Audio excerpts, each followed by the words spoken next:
और अब बात किम जोंग उन की सनक की। 10 और 11 फरवरी 2005 का दिन इतिहास में एक ऐसे धमाके के रूप में दर्ज है जिसने बिना बारूद के ही पूरी दुनिया की नींद उड़ा दी थी। ये वो तारीख थी जब दुनिया के सबसे रहस्यमयी और सबसे जिद्दी देश उत्तर कोरिया ने अपना सबसे बड़ा पत्ता खोला। प्योंगयांग ने आधिकारिक तौर पर सीना ठोककर कबूल किया कि उसके पास परमाणु हथियार है।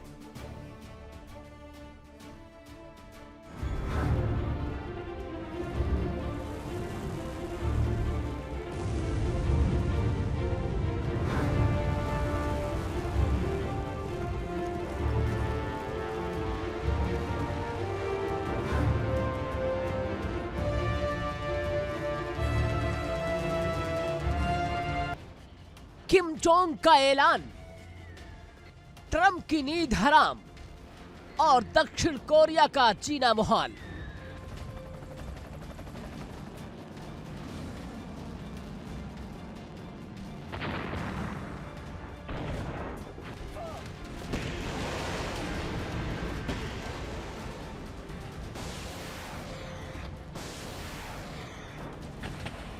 हर तरफ कोहराम। क्या सन की किम फिर से बौखला गया है?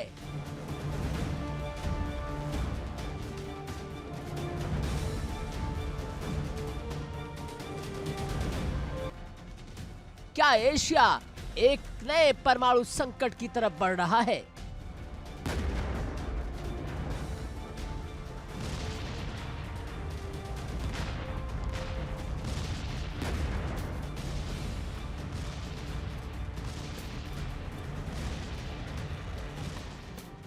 और क्या दुनिया एक और शीत युद्ध के मुहाने पर खड़ी है?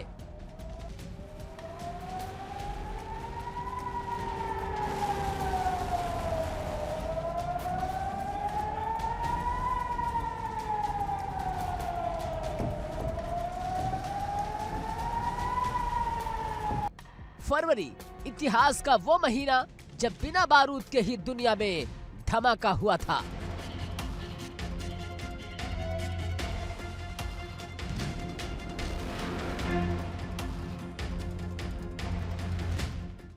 उत्तर कोरिया ने आधिकारिक तौर पर ऐलान किया था कि हमारे पास परमाणु हथियार हैं।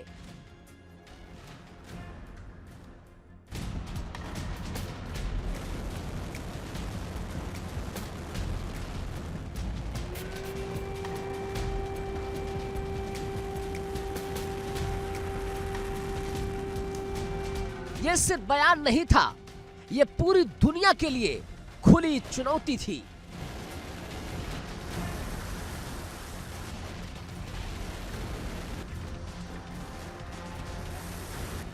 शीत युद्ध के बाद जिस वैश्विक व्यवस्था को सुरक्षित माना जा रहा था, उसके चेहरे पर यह एक करारा तमाचा था।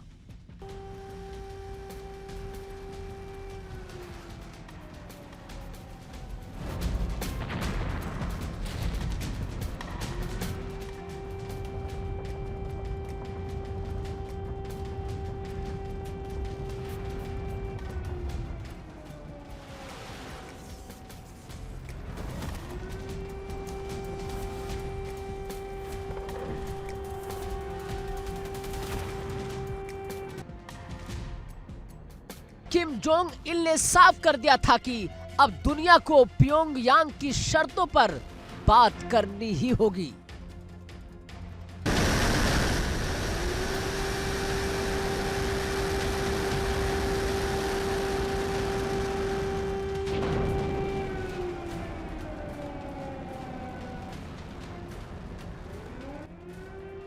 उस वक्त 6 पक्षीय वार्ता चल रही थी। अमेरिका, चीन, जापान, रूस और दक्षिण कोरिया कोरियाई प्रायद्वीप को परमाणु मुक्त बनाने की कोशिश में थे। दुनिया को उम्मीद थी कि कूटनीति जीत जाएगी।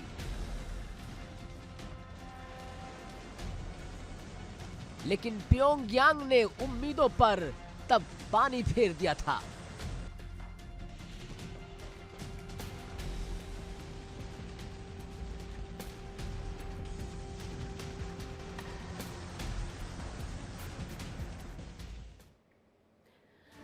आइए अब आपको ये भी बताते हैं कि दुनिया में परमाणु हथियार आखिर हैं कितने और कितने देशों के पास में ये परमाणु हथियार हैं। दरअसल दुनिया में परमाणु हथियारों के लिए कहा जाता है कि 195 देशों में से सिर्फ 9 देश ही ऐसे हैं जो परमाणु हथियार संपन्न माने जाते हैं।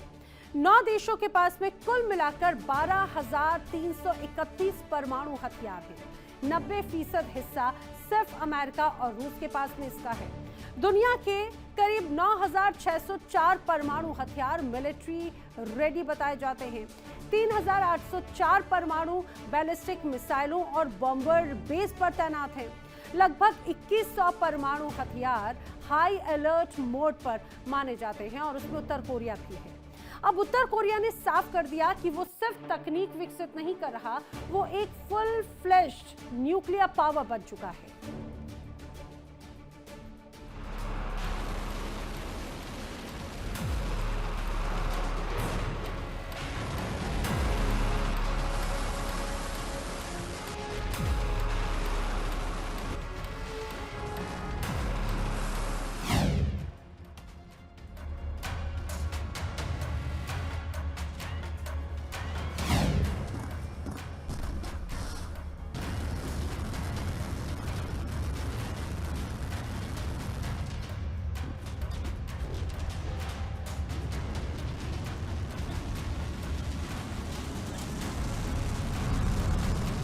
ये ऐलान एनटीपी जैसे अंतर्राष्ट्रीय संधियों पर सीधा सवाल था।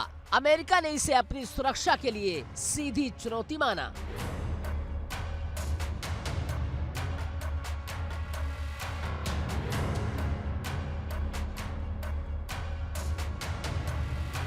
वाशिंगटन में खतरे की घंटी बज गई। अगर उत्तर कोरिया के पास परमाणु बम है तो क्या अमेरिका तक पहुंच सकता है? क्या इंटरकॉन्टिनेंटल मिसाइलों से वाशिंगटन या लॉस एंजलिस खतरे में है?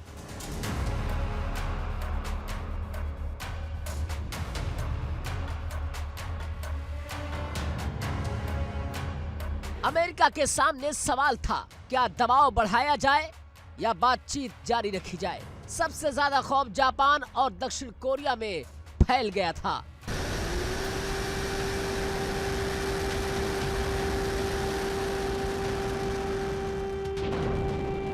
दोनों देश उत्तर कोरिया की मिसाइल रेंज में आते हैं। सियोल सिर्फ कुछ किलोमीटर दूर है। एक सनकी का फैसला और लाखों जिंदगियां खतरे में पड़ जाएंगी।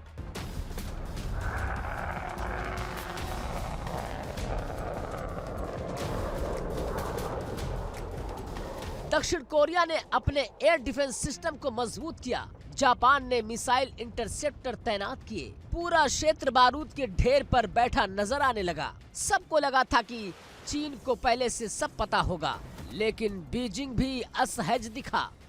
चीन को डर था, अगर तनाव बढ़ा तो उसकी अर्थव्यवस्था और कूटनीति पर असर पड़ेगा। उसने संयम की अपील की है।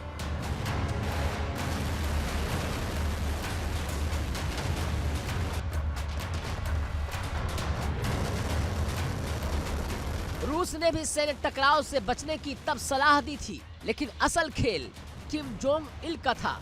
किम जोंग इल ने परमाणु बम को सिर्फ हथियार नहीं, अपनी सत्ता की गारंटी बना लिया था।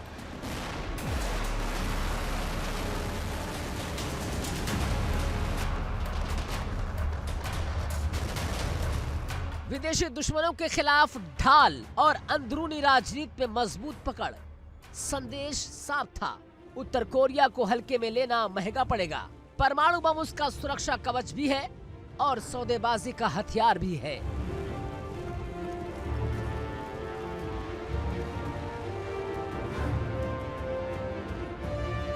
आज सवाल यही है, क्या किम जोंग की ये चाल दुनिया को फिर से तनाव के चरम पर ले जाएगी? क्या अमेरिका सख्त प्रतिबंध लगाएगा?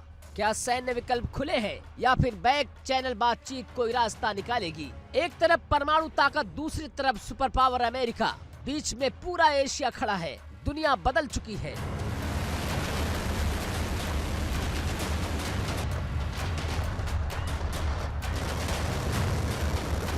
उत्तर कोरिया अब सिर्फ एक अलग थलग देश नहीं, एक घोषित परमाणु शक्ति है और किम जोंग का ये दांव आज भी वैश्विक सुरक्षा समीकरण को हिलाकर रखे हुए है।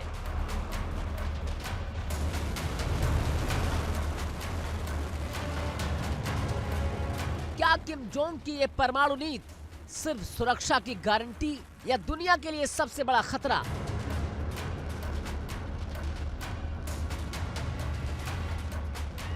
क्या अमेरिका कड़ा कदम उठाएगा या कूटनीति फिर से रास्ता निकालेगी?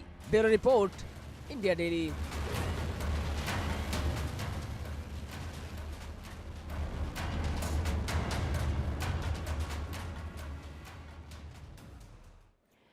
देखिए इंडिया डेली 24/7 अब आपके स्मार्ट टीवी पर। इंडिया डेली मौजूद है सभी डिजिटल प्लेटफॉर्म पर लाइव और लगातार। इंडिया डेली 24/7 हर दिन राष्ट्र को समर्पित।